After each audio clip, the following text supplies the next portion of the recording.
Welcome to Shieldmaidens, Women of the Norse World, the podcast that celebrates the remarkable women of the Viking Age.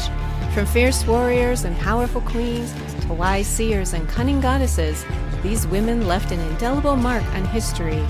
Join authors Johanna Wittenberg and K.S. Barton each month as we explore the stories, achievements, and impact of Norse women.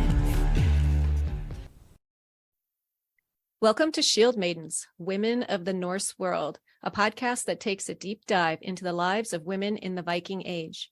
I'm author K.S. Barton, and with me is author Johanna Wittenberg, and we'll be your hosts. Hi, Johanna. Hi, how are you? I'm doing great. I'm excited to get this started. Me too. So, should we introduce ourselves? Yeah. You can go ahead and start. Okay, well, I'm Johanna Wittenberg, and I'm the author of the Norse Women series, which is the story of Queen Åsa.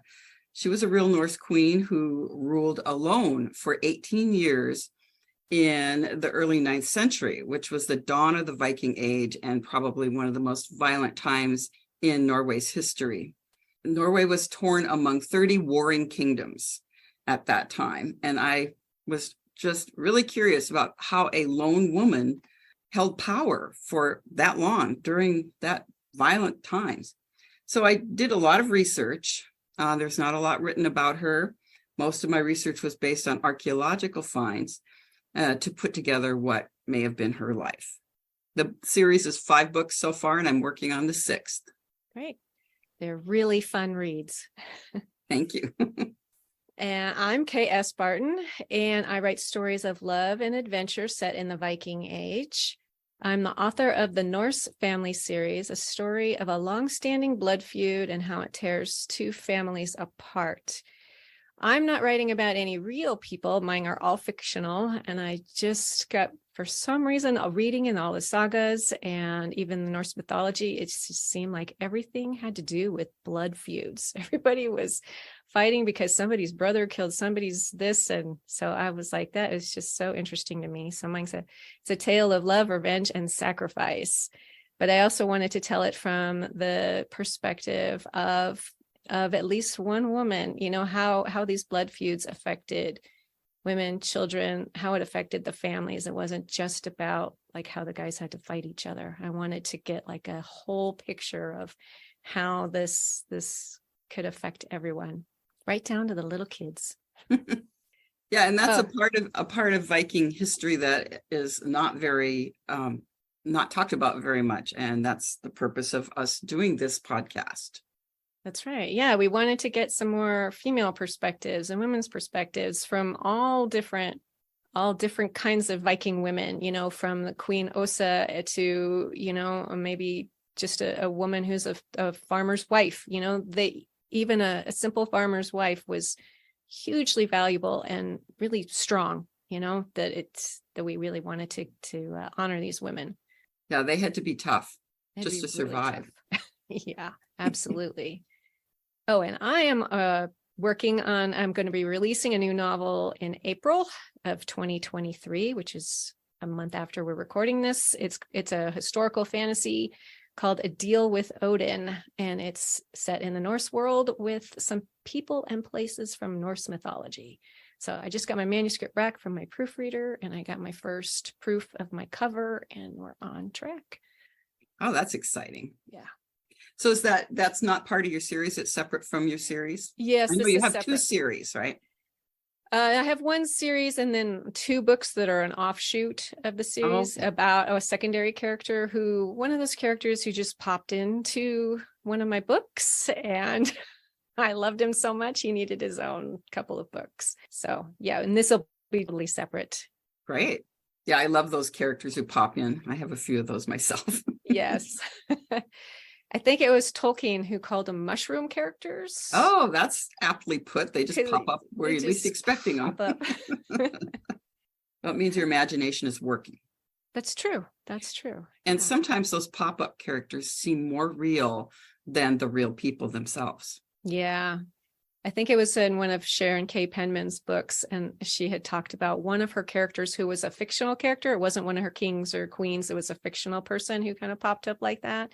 And he's in a bunch of her books, and I really loved that character. And even though he was completely fictional, she just made him all up. I thought he was really, really great.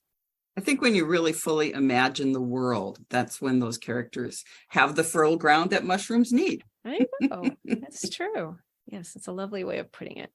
So one thing I wanted to mention is that how and why we started this. We touched on it briefly, that we thought that these women of the Viking world needed to have their voices heard. So it's been something I'd been thinking about for a while, because as I listened to a lot of podcasts, and I didn't hear a lot that was really giving these women a strong enough voice. And so I saw Johanna's name pop up. I read a couple of her books already, and then I saw her name pop up somewhere, and I thought, oh, she'd be perfect to do this with me. And she luckily agreed. And so now we're going to start this new podcast. Well, so I'm really grateful that she did that. To be here. So shall we get into the meat of our episode? So today we're going to be talking about Shieldmaidens. It was a fitting thing to discuss for our first episode, since we named the podcast Shieldmaidens, Women of the Norse World. When we decided to start with Shieldmaidens, we realized that it was a much bigger topic than one episode. So we're going to divide it up. In this first episode, we'll be talking about Shieldmaidens from written sources, from the sagas. And then we'll have follow-up episodes that are about the Shieldmaidens that we've learned from archaeology and also from Norse mythology. So we'll dive into those in later podcasts. So but first, we thought we would get into what we know about Shieldmaidens from the sagas. First, Johanna, do you want to give us a little description about what Shieldmaidens are, who they are? Yeah. I think the most apt description that we have is from the Gragas laws, which is the 12th century Iceland legal code. And it specifically forbade women from dressing in men's clothing, cutting their hair, and taking up arms. So Shieldmaidens were outlawed in the 12th century Iceland, which was well after it had converted to Christianity. So I have always assumed from that it meant they really existed, because why else would they make a law? So that's probably the best description of all. And the Norse term, in Old Norse, it's skjaldmær, which is shield maiden, and it designates an unmarried woman, usually, assuming that these women, or describing these women as people who didn't marry, but rather took up arms and lived as a warrior. So I had one question. One thing I've noticed from my research is that it seems like most of these Shieldmaidens in the stories are from like a higher class, like king's daughters, or even if I think it was Lagertha, who was, when they first came across her, maybe when Ragnar first came across her, she was living like with some peasants, but she really was a king's daughter. Do you think that's because these more upper class women with more money had the resources to become Shieldmaidens? That's what I assume, because it was very costly to buy arms, and someone had to support you. You weren't working the land, you weren't feeding yourself. So yeah, I think it is the resource thing. The kings and the jarls were givers of rings, so that meant that they rewarded their warriors, and that's how they fed them. They clothed them, and they provided their arms. So yeah, that I agree that they are normally going to be women that have resources. Yeah. King's daughters are very common. Yeah. And do you think maybe there's also a little classist thing going on there too with the storytellers? I'm not even necessarily like the people of the time, but the stories that get told by the court poets and the ones that lasted long enough to be written down. Absolutely. I would bet that has something to do with it, that they're only going to tell the stories of the women who were a king's daughter or had some other kind of thing that was special about her. I think that's true. I do, because they're celebrities. Right. Yes, that's a great way of putting it. Yeah. And that was common part of the people. point of the court poets too, was to build up people's reputations, and that's some king's reputation or a queen reputation, because as you said, they would bring people to them, and then that would even build their reputation more, because then they had more followers and then they could do more things. And they even called the court poets, what they did were praise poems. And so they would talk about how great their king was, their benefactor was, or in some cases, their benefactress. And there were women skalds as well, women poets, court poets. We know of one for sure. Mm-hmm. And that's actually a topic of a story I'm hoping to write soon. Oh, great. Of a female that would be skald. really I would love that. Yes. So do we have some examples of specific shield maidens? I know we do. Yeah. Well, the earliest one really is probably Brynhildr, and her story is very confusing. I won't go into it in really a great bit of detail because she appears in the Prose Edda by Snorri Sturluson and also in the Volsunga saga. In some cases, she's a Valkyrie, and in other cases, she's actually a princess. But regardless, she has her lover murdered out of jealousy, and then she kills herself in regret and rides in a burning wagon to hell to be with him. But that kind of, the Valkyries were a major character in all of the sagas. And some say that those were the shield maidens and there weren't any real shield maidens. We now know that that's not actually true. But Brynhildr was at some point transformed into a shield maiden. I mean, a Valkyrie. So she was, which story came first? The one where she was a shield maiden, a female, or a human shield maiden, or a Valkyrie? Nobody knows for sure because all these legends were set down, in the 12th century. So hundreds of years after they'd been word of mouth stories for centuries. So nobody really knows for sure what the original Brynhildr was, but the thought is that she was a princess, and probably, in the very early Gothic times, and not even in Scandinavia, but probably in Germany, and that their original tale probably goes back to maybe the 5th or 6th century. Oh, wow. I hadn't heard that. That's interesting. Yeah. It is very interesting, but it's been done and redone so many times that it's very hard to say for sure.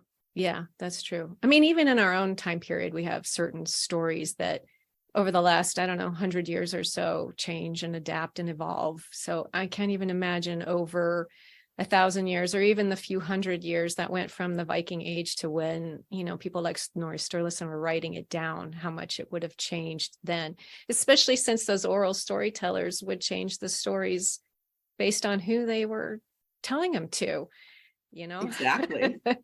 So yeah, it all gets very murky. Well, another really famous one was Hervor, and she appears in Hervor and Heidrik's saga. She was an unruly girl who hated embroidery. This is how it was written down by a monk in the 12th century. She ran away to live as an outlaw in the forest, and she grew up to command a fleet of raiders. And when she grew up, she stormed her father's burial mound to demand the cursed sword Tyrfing from his ghost. She went on to be a raider, and she eventually retired from her raiding life and married, taking up the formerly despised embroidery. Then her granddaughter and namesake went on to become a shield maiden as well. So this is a long, long family saga. I love the part in Hervor's saga when she goes into the grave of her dead father, and they have this long conversation about, like, he's telling her, you don't want this sword, it's cursed. And she's saying, you don't even know who I am. I can handle this. And didn't all of the men, when they pulled up to the island, all the men in her crew were like, I'm not going onto that island. It's That's right. Magic and witchcraft. I'm not. And there was like fire and yes, what do they call them? The hellfires or something like that? Yes, yeah. They believed that if there was fire shooting out of a grave mound or flames, it meant that there was magic there and that it was cursed. Yeah, so all her brave men We're not so brave. They were not so brave, and they wanted nothing to do with that island, and Hervor went alone, and Yep. she got her sword. Yes. And its curse was visited upon her family. But there is a theme in all of these stories as they were set down, in later times. They were all young women who rejected marriage and took up arms to maintain their independence. So it was medieval Christian men who first put them on paper. And in their versions, the women were almost always captured by their suitor. The Shieldmaidens consistently fell in love with their captors, renounced their warrior ways, and took up needlework. So I have a feeling that's not really the way that they originally were, but we don't know. Yeah.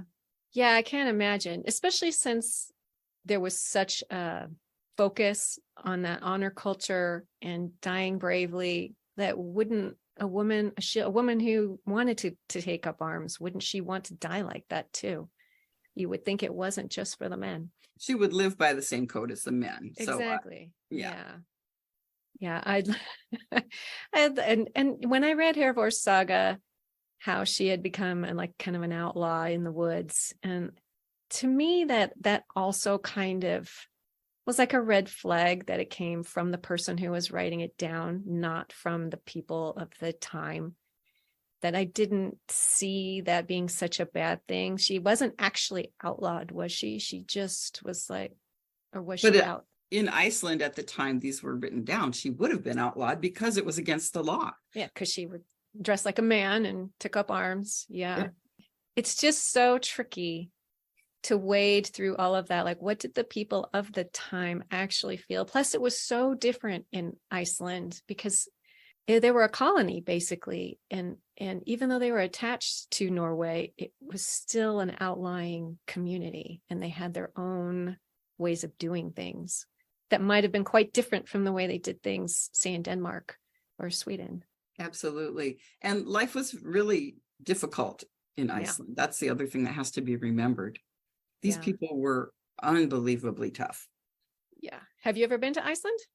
I have only been there just in a brief stop. And taking a look at the country, I can see that those people must be very tough. Yeah. How about you? No, I have not. I would love to stop by sometime, but it hasn't been in the cards yet. So that's Hervor and her daughter. Was it her daughter or granddaughter? Granddaughter. Hervor, who was also a shield maiden. Yep.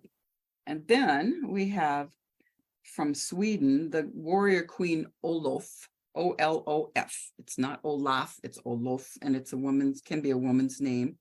She was a queen, and Rolf Kraki came to court her. He was a nobleman as well. I believe he was a king also.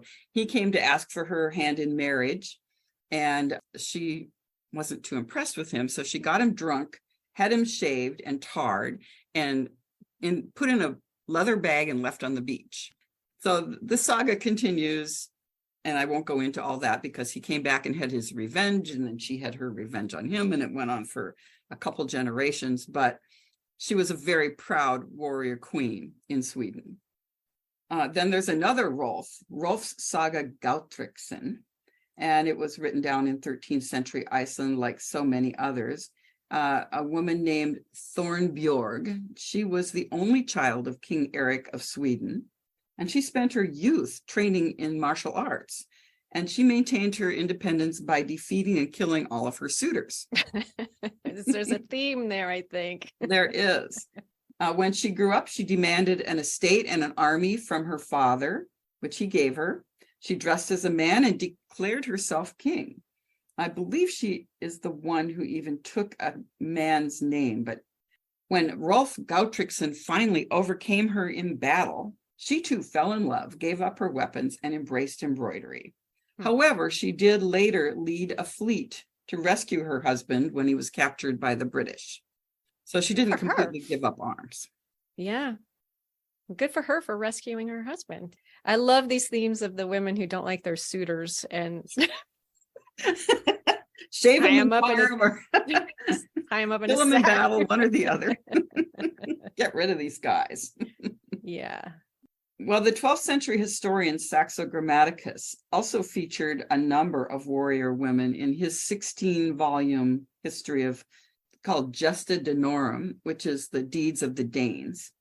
And he stated that once Danish women dressed themselves to look like men and devoted every instant of their lives to the pursuit of war. His history is considered largely fictitious, but his frequent mention of female military commanders is quite striking. Among them, of course, is Lagertha, whom you'll recognize as Ragnar Lothbrok's first wife in the History Channel's TV show Vikings. Saxo tells us that she led men in battle, and she kept a bear and a dog on her porch to discourage suitors. So Ragnar did have to kill those beasts in order to win her. But he soon divorced her to marry another woman. But Lagertha commanded a fleet, and she did fight on Ragnar's side even after their divorce. She remarried a jarl. She killed her second husband and took over his lands and titles, for she thought it pleasanter to rule without a husband. Yeah. These were a bloodthirsty lot. Well, it's the culture in which they were living in. The men were the same way. So why wouldn't the women be like that too? Or some That's of them, not all of them, but those pesky suitors. Yeah, that's one way to get rid of them. I love the image of Lagertha sitting in her, her house, and she's got a bear and a dog, to scare them away. But that also speaks to these women, at least the higher class women. I don't know and it seems like it would be even easier for women who weren't, like king's daughters and things, to have a choice in who they married. Yeah, I think that may be very well be true, because they weren't being married for political or family alliances. And it is true in the Viking age that women they were peace weavers, and they did marry as, to create alliances between families and to resolve some of these blood feuds that you were talking about earlier. That was one of their main purposes. And, daughters were highly valued for that reason.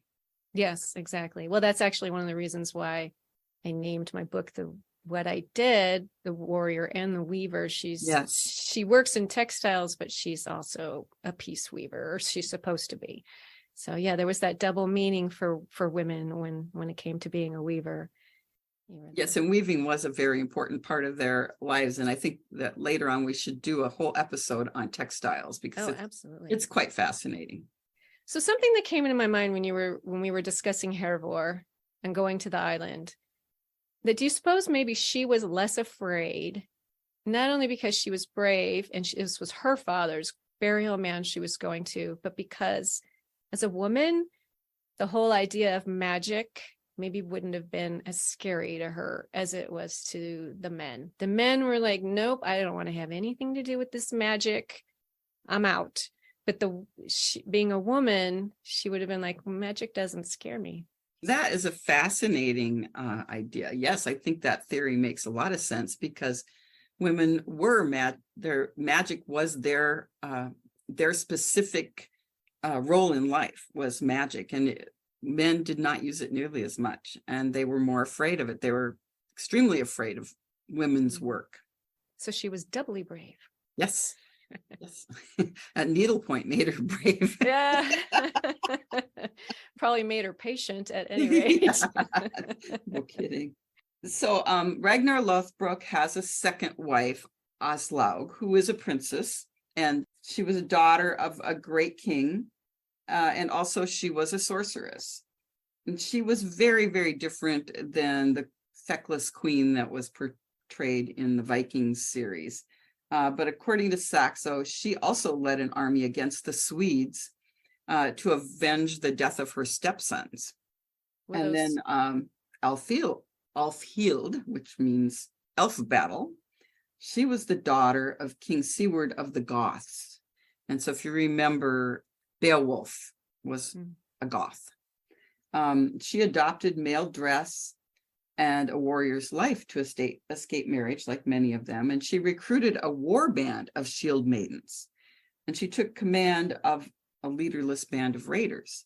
And her suitor, Alf, pursued her, eventually captured her, and they married, but they returned to a seafaring life. They did not settle down into needlework.